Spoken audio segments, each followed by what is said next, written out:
ഇന്ന് നമ്മൾ വയനാട്ടിലേക്ക് പോവുകയാണ്. ഇന്ന് കുറച്ച് ആവശ്യങ്ങളുണ്ടായിട്ടാണ് നമ്മൾ വയനാട്ടിൽ പോകുന്നത്. സാധാരണ എൻ്റെ കസിൻസൊക്കെ വന്നു കഴിഞ്ഞാൽ ഞങ്ങൾ പൊതുവേ ചായ കുടിക്കാൻ പോകാറ് രാത്രിക്കൊക്കെ വയനാട്ടിലേക്കാണ്. കാരണം അടുത്തുള്ള സ്ഥലം അതാണ്. അപ്പോൾ നമ്മൾ വയനാട് ചുരമൊക്കെ കയറി ഞങ്ങൾ സ്ഥിരം ചായ കുടിക്കുന്ന സ്പോട്ടുണ്ട്. അവിടെ നിർത്തി ഞങ്ങൾ ഒരു കാടമുട്ടയൊക്കെ മേടിച്ചു, അതൊക്കെ കഴിച്ചു.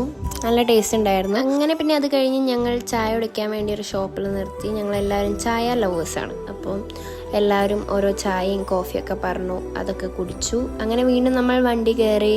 നമുക്ക് എന്താ വെച്ചാൽ നമ്മളിപ്പോൾ ഉള്ള വണ്ടി റെൻറ്റിന് എടുത്താണ്. അത് കൊടുത്തിട്ട് നമ്മുടെ കാർ എടുത്തിട്ട് നമ്മൾ അവിടെ നിന്ന് വയനാട്ടിൽ നിന്ന് പോരുകയാണ്. പിന്നെ ഞങ്ങൾ പോയത് ഈ സർക്കാരിൻ്റെ വക വീട് ഉണ്ടാക്കുന്ന ഒരു സംഭവം ഉണ്ടായിരുന്നു. അപ്പോൾ അത് കാണാൻ വേണ്ടിയിട്ട് അവിടെ അടുത്തായിരുന്നു എന്ന് പറഞ്ഞുകൊണ്ട് അത് കാണാൻ വേണ്ടി പോയി. പിന്നെ ഞാൻ എവിടെ കണ്ണാടി കണ്ടാലും ഫോണിൽ വീഡിയോ ഓണാക്കി വെച്ചിട്ട് അത് ഷൂട്ട് ചെയ്യും, എന്താ അറിയില്ല. അങ്ങനെ നമ്മൾ അവിടെ നിന്ന് തിരിച്ചു പോന്നു. പെട്രോൾ പമ്പിൽ കയറി പെട്രോളൊക്കെ അടിച്ചു. വയനാട്ടിൽ അത്യാവശ്യം നല്ല ബ്ലോക്ക് ഉണ്ടായിരുന്നു. അങ്ങനെ എല്ലാം കഴിഞ്ഞ് ഞങ്ങൾ എത്തിയപ്പോൾ ഏകദേശം 10 മണി കഴിഞ്ഞു. അങ്ങനെ ഞങ്ങളൊരു ഹോട്ടലിൽ കയറി ഫുഡ് പാർസൽ മേടിക്കാൻ നോക്കി. അങ്ങനെ വെയിറ്റ് ചെയ്ത് നിന്ന് നല്ല തിരക്കുണ്ടായിരുന്നു. മേടിച്ച് തിരിച്ചെൻ്റെ കസിൻ്റെ വീട്ടിലേക്ക് എത്തി. അപ്പം ഇന്ന് ഇത്രയേ ഉള്ളൂ. ബൈ.